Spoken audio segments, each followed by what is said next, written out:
Movimiento de proyectiles. El movimiento de proyectiles va a ser una aplicación bastante útil, bastante además utilizada a lo que llamamos el movimiento en dos dimensiones. Se trata de una composición, o son, en este caso vamos a estudiar dos composiciones de movimiento, en las que se da que hay distinto tipo de movimiento en cada una de las dos direcciones. Para hacer el estudio de este tipo de movimientos, que llamamos de movimiento de proyectiles, vamos a obviar todo lo que significa, por ejemplo, el rozamiento de los proyectiles con el aire, la rotación de la Tierra y cuál sería la variación del valor de la gravedad, de la aceleración gravitatoria en la Tierra, dependiendo de la altura. Vamos a considerar en todo caso que no habrá rozamiento con el aire y que además el valor de la aceleración gravitatoria va a ser constante. El esquema que vamos a seguir para hacer los problemas de los movimientos de proyectiles va a ser siempre el mismo y debemos, o sería conveniente, fijar ese esquema.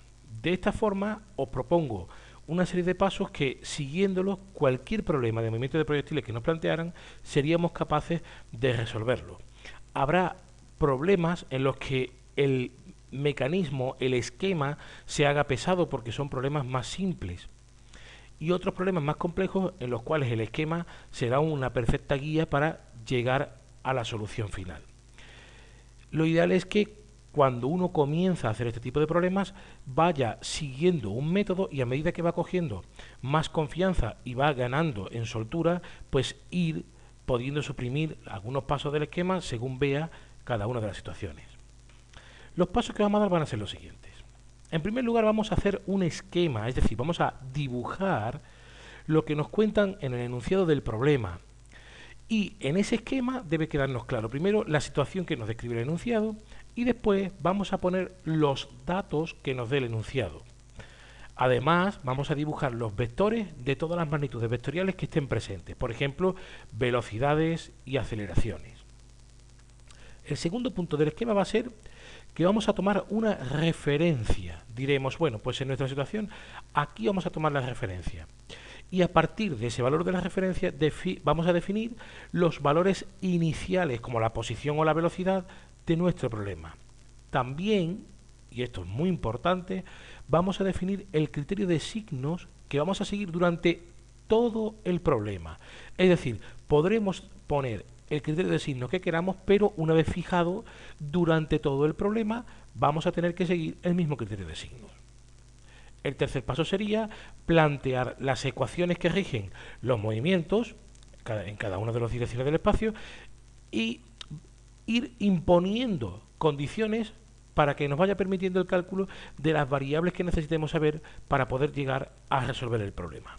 Y por último, vamos a resolver las ecuaciones cuidando siempre de que las unidades sean correctas y que nuestras ecuaciones sean homogéneas, es decir, todas estén en el mismo sistema de unidades. Una vez que tenemos claro estos esquemas, digamos estos pasos que vamos a hacer en el esquema, vamos a tener en cuenta que la aceleración que habrá en todo momento en el caso de los movimientos de proyectiles va a ser la aceleración de la gravedad. Su dirección es vertical y siempre es hacia abajo, es decir, siempre apunta hacia abajo. Vamos ahora a aplicar a un pequeño ejemplo teórico todo esto que estamos hablando de nuestro esquema. Vamos a suponer una pelota que rueda con una velocidad inicial que llamaremos v sub 0 sobre una superficie horizontal y al llegar al extremo de esa superficie cae desde una altura h. En primer lugar tendríamos que dibujar un esquema que nos vaya a ilustrar lo que nos dice el enunciado. Así que lo que haremos será dibujarnos el esquema. Aquí lo tenéis. Pelota que viene rodando, superficie horizontal, aquí va a caer y aquí hemos trazado cuál sería la trayectoria que seguiría. Después teníamos que pintar todas las magnitudes vectoriales, pues vamos a hacerlo. Tendríamos, aquí viene la velocidad de la pelota, le llamamos v sub 0. Aquí tendríamos la aceleración de la gravedad que va a estar siempre presente, recordarlo, vertical y apunta hacia abajo, y el dato de la altura, que sería un dato conocido.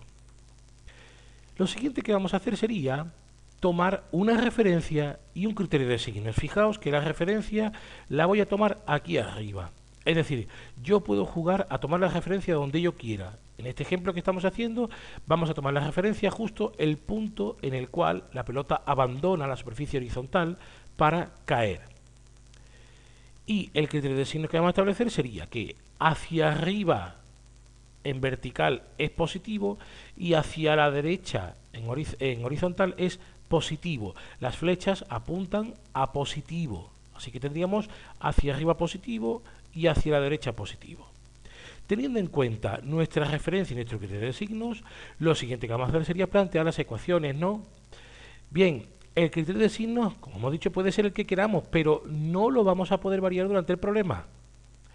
Y tendremos que asignar a los vectores los signos con coherencia. Por ejemplo, en nuestro problema la velocidad inicial debe ser positiva, porque coincide en sentido con el que hemos tomado en la referencia, en el criterio de signos.